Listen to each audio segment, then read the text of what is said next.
Bismillahirrahmanirrahim. Assalamualaikum warahmatullahi wabarakatuh. Ibu-ibu, bapak-bapak yang saya hormati, mohon izin. Bismillah, alhamdulillah, wassalatu wassalamu ala rasulillah wa alihi wa sahbihi wa walah. Amma ba'du. Izinkan saya Permana untuk menyampaikan pada kesempatan kali ini tentang berbagi pemahaman dan pengalaman mengenai apa yang saya lakukan beberapa dekade sebelumnya ya. Sudah kurang lebih 4 modul, 5 modul, berarti sekitar kali 2 minggu 8 mingguan saya mengikuti pendidikan guru penggerak angkatan 6, dan banyak memang pembelajaran yang saya dapatkan dan dituntut untuk bisa berbagi pengalaman dan pemahaman kepada ibu bapak di sekolah yang saya tempati atau di sekolah yang saya bekerja di dalamnya. Ibu bapak yang saya hormati, agar cepat dan tidak memakan waktu banyak, kita langsung saja apa yang ingin saya sampaikan, apa yang ingin saya share kepada rekan-rekan semua. Ini menyangkut mengenai standar pendidikan kita. Standar pendidikan nasional di Indonesia itu tujuannya adalah ini bisa dibaca oleh Bapak Ibu semua. Dalam rangka menciptakan lingkungan yang positif, maka setiap warga sekolah dan pemangku kepentingan perlu saling mendukung, menghayati dan menerapkan nilai-nilai kebajikan yang telah disepakati bersama. Untuk dapat menerapkan tujuan mulia tersebut, maka seorang pemimpin harus dan perlu berjiwa kepemimpinan sehingga dapat mengembangkan sekolah dengan baik agar terwujud suatu budaya sekolah yang positif sesuai dengan standar kompetensi pengelolaan yang telah ditetapkan. Tujuan mulianya adalah supaya murid-murid terbentuk karakternya, disiplinnya, santun, jujur, peduli, bertanggung jawab, dan merupakan pembelajar sepanjang hayat sesuai dengan SKL yang sudah diterapkan. Nah, itulah tujuan mulia dari pendidikan kita, dan ini di-approve, diimbaskan oleh Menteri kita, Mas Nadiem Makarim, melalui guru penggerak, supaya guru penggerak seyogianya bisa memberikan impact kepada sekolahnya untuk menelurkan sekolah-sekolah yang mempunyai disiplin positif atau budaya positif. Maka yang ingin saya sampaikan pada kesempatan kali ini adalah mengenai budaya positif. Apa itu budaya positif? Ini dia, kita lihat. Ini dia, berbagi pengalaman tentang budaya positif. Semoga nggak lama ya. Nah, budaya positif ini tujuan akhirnya adalah siswa mempunyai disiplin positif masing-masing. Jadi disiplinnya memang suatu hal yang menjadi konsen kita sebagai guru. Jadi kalau anak disiplin, itu artinya pembelajaran bisa disiapkan dengan baik, nyaman, kemudian transfer ilmu antara guru dengan murid bisa berjalan dengan baik. Maka perlu adanya disiplin. Namun dalam tanda kutip, Mas Menteri ingin kita disiplinnya bukan disiplin yang ini, yang hanya dia melihat hukuman, hanya muridnya melihat penghargaan, hanya muridnya takut akan gurunya, diasupkan bajunya takut, diasupkan dirapihkan rambutnya takut karena takut. Tapi disiplin positif ini menginginkan murid supaya dia beranjak melakukan sesuatu itu dari keinginan diri sendiri dan motivasi yang kuat dari dirinya sendiri. Kita masuk ke ini satu pengalaman ketika saya bertanya kepada seorang murid kelas 9. Dia mengatakan bahwa dia menyukai mata pelajaran IPS katanya. Lalu saya nanya, kenapa kamu suka mata pelajaran itu? Dia katakan bahwa gurunya cantik, asik, dan baik. Kemudian di satu kesempatan saya nanya lagi, ketika siswa sedang bergurumul dia poli. Kemudian saya nanya lagi, barudak, kenapa asik banget main poli? Mereka bilang mereka melakukan itu karena sangat suka dengan bola voli. Karena kalau kata mereka, kalau mereka bermain bola voli itu asik banget.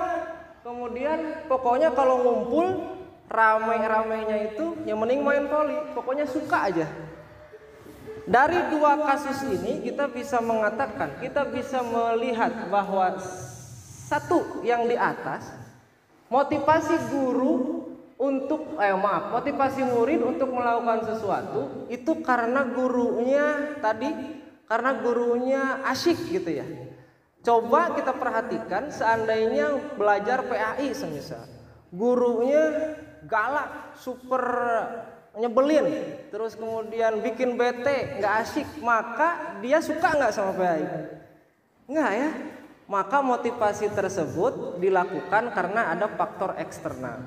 Namun beda lagi dengan kasus kedua, ketika dia suka banget dengan bola voli, motivasinya mau berangkat dari kesukaan dia yang luar biasa kepada bola voli, sehingga dia melakukan kegiatan olahraga bola voli itu seneng, meskipun nggak disuruh meskipun nggak disuruh dia melakukan itu. Artinya dalam buku Restructuring School Discipline karya Diana Nosen, dia mengatakan bahwa motivasi itu ada 3. 1, untuk menghindari ketidaknyamanan atau hukuman. 2, mendapatkan imbalan. 3, menjadi orang yang mereka inginkan dan menghargai diri sendiri karena nilai yang mereka percaya. Artinya saya ingin menyampaikan bahwa motivasi yang harus diberikan, yang harus muncul dari seorang murid, seorang anak itu adalah motivasi yang ketiga ini. Motivasi yang ketiga ini, bahwa murid melakukan segala sesuatu, baik itu disiplin maupun segala sesuatu yang menyangkut kegiatan mereka pada saat belajar mengajar, itu harus sesuai dengan motivasi yang mereka inginkan di dalam diri, tidak terpengaruh oleh motivasi eksternal dari luar. Seperti contoh 2 kasus tadi. Maka tujuan dari disiplin positif ini, budaya positif menerapkan disiplin positif ini adalah mereka akan tetap berperilaku baik meskipun sesuai dengan nilai kebajikan mereka yang dijunjung tinggi oleh diri mereka dalam waktu yang jangka panjang. Meskipun kita nggak suruh, dia tetap memasukkan baju. Pengennya begitu. Jadi Mas Nadim pengennya begitu. Kita nggak melulu harus menghukum, nggak melulu harus memberikan penghargaan. Nu diasupkan bajuna menang ciki semisal. Tapi kita ingin budaya sekolah, budaya positif, mereka memasukkan baju semisal, memakai seragam yang baik itu karena didasari oleh motivasi dari dalam dirinya sendiri. Yang motivasi ketiga tadi menurut buku yang tadi saya sampaikan. Apa tujuannya? Tujuannya supaya murid-murid bisa menjadi profil supaya murid bisa mengamalkan profil pelajar Pancasila yang sudah dicetuskan oleh Mas Nadim beberapa kesempatan yang lalu, yang 6 itu ya, yang ini beriman, mandiri, bernalar kritis. Jadi mereka mandiri karena kemauan mereka. Mereka bergotong royong karena mereka suka dengan gotong royong. Jadi itu yang ingin disampaikan oleh modul ini, oleh pembelajaran ini. Saya singkat aja. Maka perlu adanya keyakinan kelas. Perlu adanya keyakinan kelas. Kita mungkin pernah mendengar yang namanya kontrak kelas atau kesepakatan kelas atau tata tertib kelas.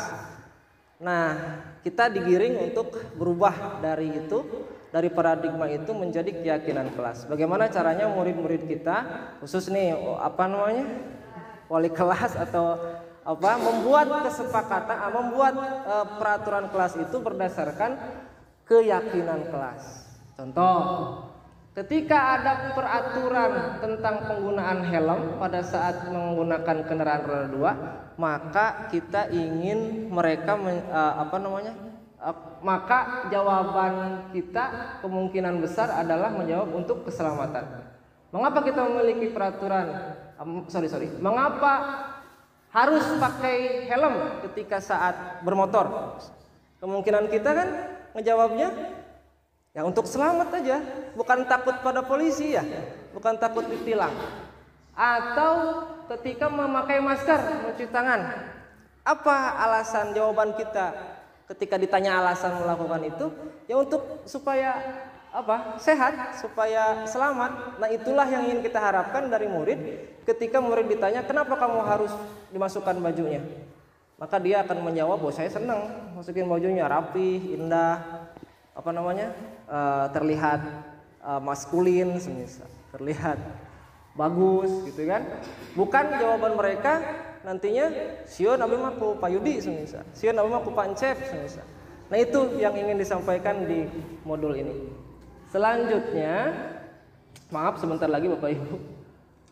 Lalu bagaimana dengan hukuman? Penghargaan? Masih boleh nggak nih kita pakai hukuman nih, pakai reward and punishment, kata teoris bilang reward and punishment gitu ya. Coba kita lihat satu kasus ini. Ketika seorang IFA kurang menguasai pelajaran matematika, ketika dia belajar matematikanya, Pak Seno bertanya kepada IFA, tapi IFA gugup, tidak sengaja menjatuhkan tas dan menjadi gagap saat menjawab. Seluruh kelas tertawa kepada IFA nih, menertawakan. Kemudian malah Pak Seno membiarkan teman-temannya ngebully si IFA, sambil meminta IFA maju ke depan dan menunjuk hidung IFA karena tidak bisa menjawab pertanyaan Pak Seno. Kelas makin gaduh dan anak-anak pun tertawa melihat IFA di depan kelas memegang ujung hidungnya. Pertanyaannya, apa Anda setuju dengan tindakan Pak Seno terhadap IFA? Tidak ya. Kenapa? Karena memalukan temannya yang lain, kemudian merusak mental yang lain. Apalagi dia menghukum, tujuannya menghukum kan, tapi hukumannya sesuai tidak dengan kesalahan yang dilakukan IFA? Tidak ya. Berarti itu hukuman atau konsekuensi? Hukuman atau konsekuensi karena melakukan sesuatu. Saya rajin, konsekuensinya apa? Pinter. Saya malas, konsekuensinya. Nah, si IPA gugup, konsekuensinya kok dibully sama teman-teman. Padahal cuman apa? Cuman gugup. Berarti itulah hukuman. Jadi itu yang namanya hukuman, bukan konsekuensi. Lalu yang benar yang mana? Hukuman atau konsekuensi? Yang benar itu tidak menghukum, tapi membiarkan dia menanggung konsekuensi yang dia lakukan. Jadi ketika kita menghukum seseorang nggak nyambung. Kalau semisal jelek kamu kelakuannya, saya hukum ya. Hukumannya apa? Rokok sabungkus. Nyambung apa tidak? Tidak, karena konsekuensinya bukan itu. Jelek kamu perilakunya, kamu ngelawan, kamu unjang anjing semisal. Konsekuensinya dia melanggar keyakinan kelasnya. Kemudian apa yang harus dia lakukan? Maka yang ditawarkan oleh program ini adalah restitusi. Ada lagi nih ya, restitusi. Liar abg. Apa itu restitusi?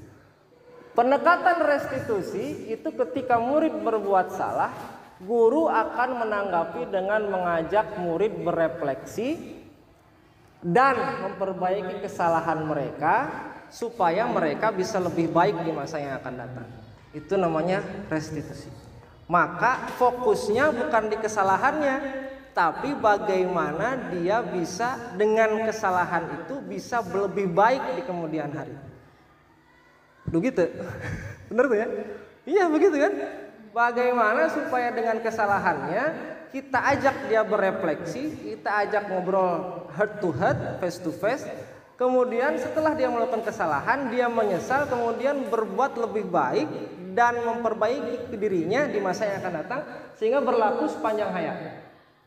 Ini terkenal oleh restitusi ini, teori kontrol yang digadang-gadang oleh William Glasser tentang solusi win-win solution. Ada bahasa Inggrisnya, win-win solutionnya pernah dengar ya?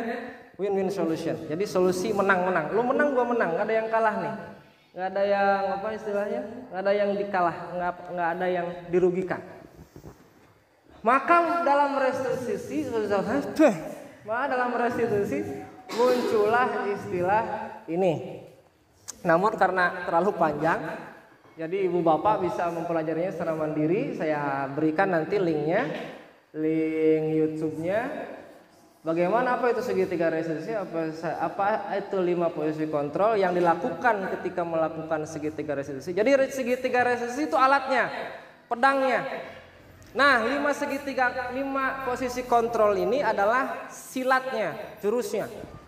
Ini orang pun pakai jurus naon ya, pakai jurus bango, pakai jurus ajul gedang misal,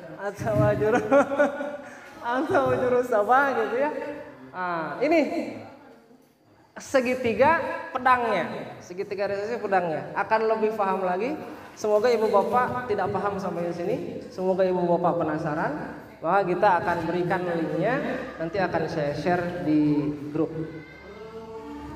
Sebagai kesimpulan, terakhir, sebagai kesimpulan, ada 3. Budaya positif itu diwujudkan dalam disiplin positif di lingkungan sekolah. Disiplin yang positif terjadi dengan cara kita memanage bagaimana kita memberikan hukuman, penghargaan dengan cara restitusi, gitu ya.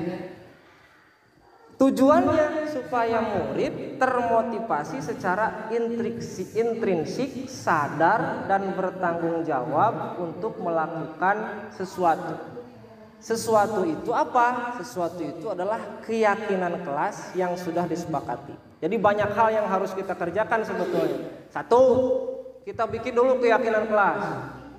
Keyakinan kelas 7A, 7B, 7 dibikin. Kemudian setelah dibikin ada yang sama, ada lagi namanya budaya sekolah. Dibikin budayanya. Jadi 5S misal, salam senyum sopan sama S ini kan ya. Nah, salam, senyum, sopan, sapa, santun. Itu semisal sama nih keyakinan kelasnya, sudah yakin semua dari 7A sampai 9B. Dibikinlah budaya dalam bentuk visi sekolah. Nah, cara mengontrolnya dengan restitusi. Ayo jangan salah, misal murid salah. Kamu inget nggak keyakinan kelasnya apa? Oh inget pak. Kedahna kumaha? Oh anu pak, iya pak kedahna. Leres lepat pak. Kumaha tuh enjing na kapayuna? Abi enjing mah bade anu. Nah itulah restitusi. Sebagai nanti kalau jelasnya dicontohkan ya ada di YouTube. Itu Bapak Ibu. Semoga penasaran dan semoga tidak puas dan semoga tidak ada pertanyaan. Kalau ada pertanyaan sebisanya saya jawab. Tidak ada? Ada yang bertanya? Tidak ada? Nah, itulah pengimbasan atau istilahnya ada yang penasaran Bapak Ibu? Tidak? Nah itulah pengimbasan apa yang saya dapat dari beberapa minggu ke belakang ini. Semoga bisa sedikitnya mencerahkan mengenai program Merdeka Belajar yang sudah dan banyak kita pelajari di modul di webinar, kemudian di di bacaan-bacaan gitu ya. Dan kita nanti mungkin akan berubah ke Merdeka Belajar, namun rohnya itu ini. Jadi sistemnya sudah dibuat, rangka-rangkanya sudah dibuat, cuman rohnya perlu kita kuatkan dengan menggerakkan guru penggerak ke pelosok-pelosok sekolah gitu kan. Jadi mereka lah mungkin nantinya yang akan mengkolaborasikan atau mengimbaskan, mendesiminasikan pemahaman-pemahamannya melalui pelatihan dan pendidikan guru penggerak. Salah satunya ini budaya positif. Nanti mungkin jangan bosan, di kemudian hari mungkin ada beberapa lagi materi dan saya ditugaskan harus memberikan aksi nyata dengan memberikan imbasan. Jadi jangan bosan-bosan. Mohon izin itu absennya diisi. Kemudian di belakangnya ada minuman, boleh pesan nanti saya pesankan. Udah tulis belum? Kalau ada mau minuman tulis dulu Bu. Kalau ada minuman nanti kalau pengen apa nanti saya pesankan. Gitu ya. Itu ditulis saja namanya sama supaya Teh Yuyu nggak bingung ada namanya kasih apa nganter ke Nana gitu ya. Ada tidak ada ya. Saya gugup ini. Boro-boro kabaturan lieur. Ada lagi? Sudah? Tidak ada? Kalau begitu, mohon izin saya tutup pengimasan ini. Terima kasih atas segala perhatiannya. Mohon maaf jika ada kata-kata yang salah. Dan mohon berkenan untuk sama-sama tidak puas, sehingga kita bisa saling mengisi satu sama lain dan lebih mendalami pemahaman kita mengenai khususnya budaya positif ini. Terima kasih. Wallahul muwaffiq ila aqwamit thoriq. Assalamualaikum warahmatullahi wabarakatuh.